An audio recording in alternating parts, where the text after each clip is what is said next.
Morning, જય શ્રી કૃષ્ણ.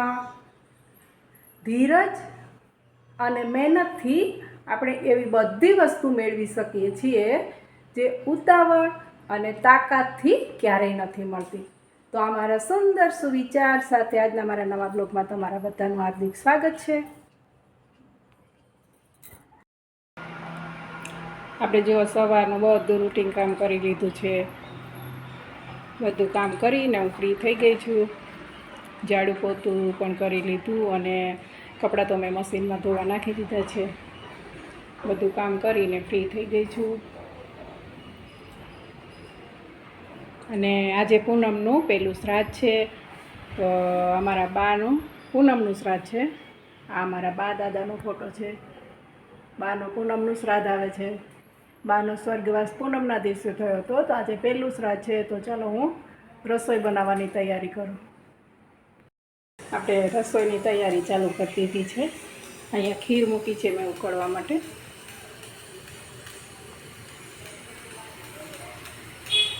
અને આમાં મેં બટેટા મૂકી દીધા છે કુકરમાં.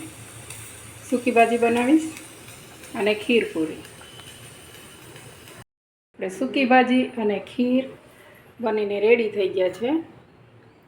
જો સૂકી ભાજી બની ગઈ છે સરસ.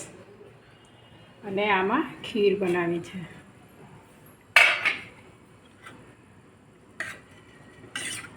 એમાં કાજુ બદામ અને એલચી અને જાયફળ એવું બધું નાખી દીધું છે અને ઉકાળી દીધી હતી. તો ચાલો હવે હું લોટ બાંધી અને પૂરી બનાવી લઉં.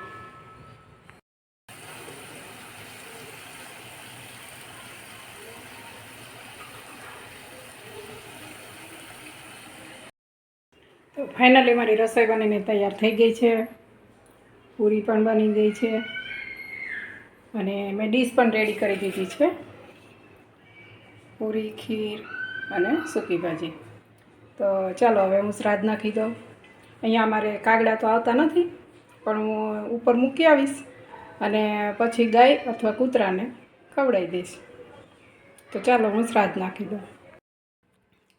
આજે હું તમારી સાથે શેર કરીશ દૂધીના મૂઠિયાની રેસીપી.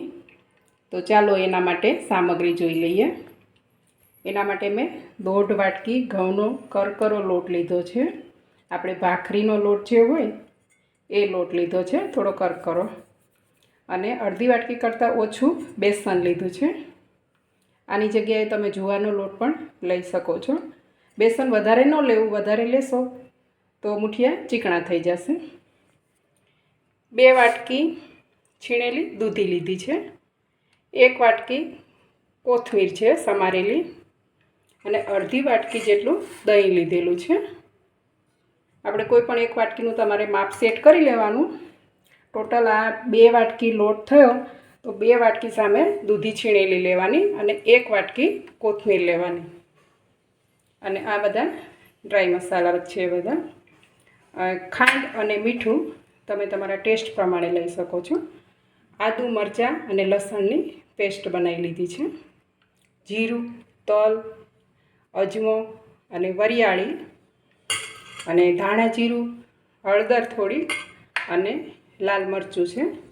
તો આ બધી સામગ્રી મેં લઈ લીધી છે. હવે ચાલો હું બતાવું કેવી રીતે બનાવવાનું.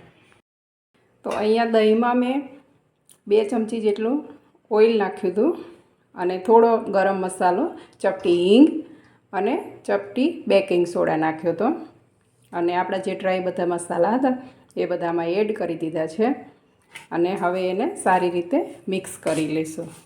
જો આવી રીતે મિક્સ કરીને તમે બનાવશો તો એકદમ પોચા થશે મૂઠિયા, તમારે ડ્રાય નહીં થાય. હવે આને સારી રીતે મિક્સ કરી લઈએ.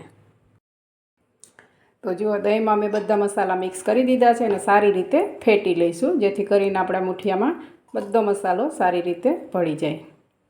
હવે એમાં આપણે કોથમીર નાખીશું અને દૂધી પણ એડ કરી દઈશું.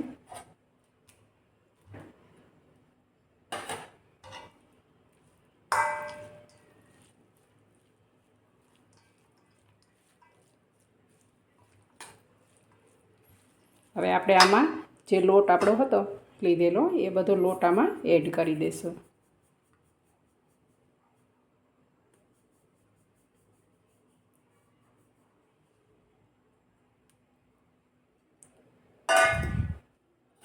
અને એને લોટ બાંધી લેશું.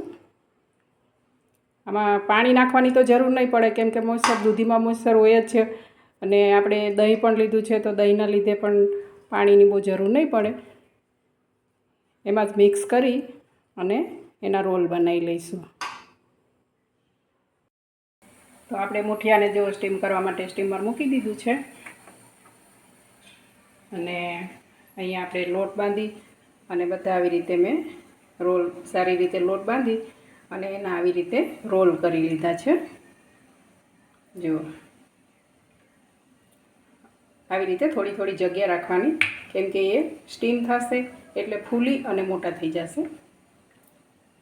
અને 12 થી 15 મિનિટ માટે આપણે એને સ્ટીમ કરીશું. એનાથી વધારે નહીં કરવાના. જો વધારે કરશો તો ડ્રાય થઈ જશે અને કડક થઈ જશે. તો ચાલો હું એને મૂકી દઉં સ્ટીમ કરવા માટે. મુઠિયા જુઓ આપણે બફાઈને તૈયાર થઈ ગયા છે. જુઓ ફૂલીને કેટલા મોટા થઈ ગયા છે, એકદમ પોચા બન્યા છે. એટલે એને ઠંડા થવા દેવાના. જો ગરમ ગરમમાં તમે કાપશો તો એ તૂટી જશે, ભૂકો થઈ જશે. એટલે એને થોડા ઠંડા થવા દેવાના, પછી આપણે એને કટિંગ કરીશું. મુઠિયાને જો આવી રીતે બધા કટ કરી લીધા છે. જો એકદમ પોચા બન્યા છે, સરસ. કડીએ તૂટી જાય એટલા મસ્ત પોચા જુઓ સરસ બન્યા છે, સોફ્ટ એકદમ. અને એનો વઘાર કરીશું આપણે. લીમડો, લીલા મરચાં, તલ અને રાઈ જીરું. તેલ મૂકી દીધું છે મેં. એમાં હવે આપણે વઘાર, તેલ ગરમ થાય એટલે રાઈ જીરું નાખી અને લીમડો, મરચાં અને તલ નાખીશું. પછી મુઠિયા નાખી દઈશું. એવી રીતે એનો વઘાર કરી લઈશું. મુઠિયાને જો અમે વઘારી લીધા છે,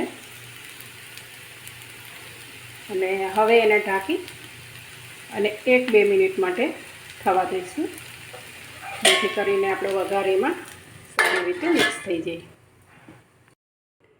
તો જો 2 મિનિટ થઈ ગઈ છે અને મુઠિયા રેડી થઈ ગયા છે. ઉપરથી થોડી કોથમીર પણ નાખી છે.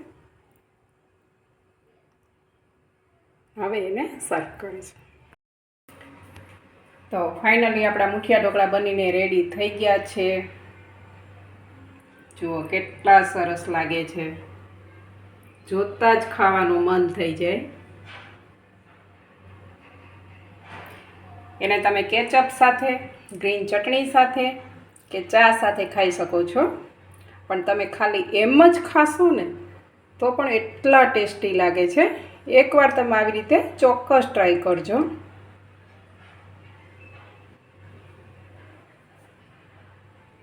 અને આજનો મારો વિડીયો તમને કેવો લાગ્યો મને કમેન્ટમાં જરૂર કહેજો. અને જો સારો લાગ્યો હોય તો લાઈક, શેર અને સબસ્ક્રાઈબ કરજો.